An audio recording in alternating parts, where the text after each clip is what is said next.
ଦେଖନ୍ତୁ ଏଇଟା ହେଉଛି ଗୋଟେ ବାସ୍ତବିକ ଗୋଟେ ଭାରି ବଢ଼ିଆ ଜିନିଷଟେ ବଢ଼ିଆ କନସେପ୍ଟରେ ତିଆରି ହେଇଛି ଏବଂ ଯେଉଁ ବର୍ତ୍ତମାନ ଯଦି ଆପଣ ଦେଖିବେ ଗୁରୁ ଶିଷ୍ୟଙ୍କ ପରମ୍ପରା ଆଉ ନାହିଁ। ଗୋଟେ ଟାଇମ୍ ଥିଲା ଯୋଉଠି ଗୋଟେ ଆମର କଥାରେ ମାନେ କହିବାର ଯେଉଁ କଥା ଥିଲା ଆଗରୁ, ବାଇଦ ବାଜିଲେ ନାଟ, ଛାତ୍ର ବାଜିଲେ ପାଠ। ମାନେ ଗୁରୁଜୀଙ୍କ ହାତରେ ଗୋଟେ ମାନେ ଯେମିତି ଆମେ ଓକିଲମାନଙ୍କର ଗୋଟେ ପକେଟରେ ଗୋଟେ ପେନ୍ଟେ ଥିଲେ ଜଣେ ଜାଣିବ ଯେ ସେ ଜଣେ ଓକିଲ, ଗୋଟେ କୋଟ୍ଟେ ପିନ୍ଧିଥିବା ଦରକାର।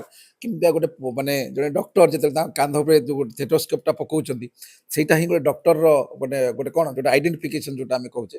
ଜଣେ ସାମ୍ବାଦିକକୁ ଚିହ୍ନିବା ପାଇଁ ହେଲେ ଗୋଟେ କ୍ୟାମେରା ତା ବେକରେ ଯେତେବେଳେ ଆଗରୁ ଝୁଲୁଥିଲା, ସେଇଟା ଗୋଟେ ଜଣେ ସାମ୍ବାଦିକର ମାନେ ଆଇଡେଣ୍ଟିଫିକେସନ୍, ଏବେ ଗୋଟେ ବୁମ୍ର ଆଇଡେଣ୍ଟିଫିକେସନ୍।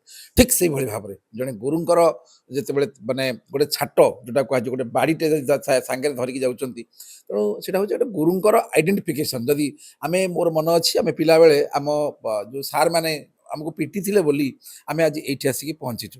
ତେଣୁ ନିଶ୍ଚିତ ଭାବରେ ଆମେ ସେତେବେଳେ ଗୋଟେ ଗୁରୁ ଶିଷ୍ୟଙ୍କର ଯେଉଁ ପରମ୍ପରା ଥିଲା, ଏବେ ମଧ୍ୟ ବାଟରେ ଘାଟରେ ଆମେ ଦେଖିଲେ ଗୁରୁ ଯେତେବେଳେ ସାଇକେଲ ନେଇକି ଯାଉଛନ୍ତି କିମ୍ବା ମୋଟର ସାଇକେଲ ନେଇକି ଯାଉଛନ୍ତି କିମ୍ବା ବସ୍ରେ ଆମେ ତାଙ୍କୁ ଦେଖୁଛୁ କିମ୍ବା ଷ୍ଟେସନରେ ଦେଖୁଛୁ ଗୁରୁଜୀମାନଙ୍କୁ, ଆଜି ମଧ୍ୟ କୋଉଠି ନା କୋଉଠି ଆମ ମୁଣ୍ଡ ନଇଁ ଯାଉଛି, ଆମେ ଗୋଡ଼ ତଳେ ପାଦ ତଳେ ମାନେ ଗୋଟେ ଆଙ୍ଗୁଠି ଯେତେବେଳେ ଆମେ ପାଦର ତାଙ୍କର ଆଙ୍ଗୁଠି ଛୁଉଁଛୁ, କୋଉଠି ନା କୋଉଠି ସେ କ'ଣ ଭାବୁଛନ୍ତି ଆମେ ଜାଣିନୁ, ଆମର ଛାତି ଗର୍ବରେ ଫୁଲି ଉଠୁଛି।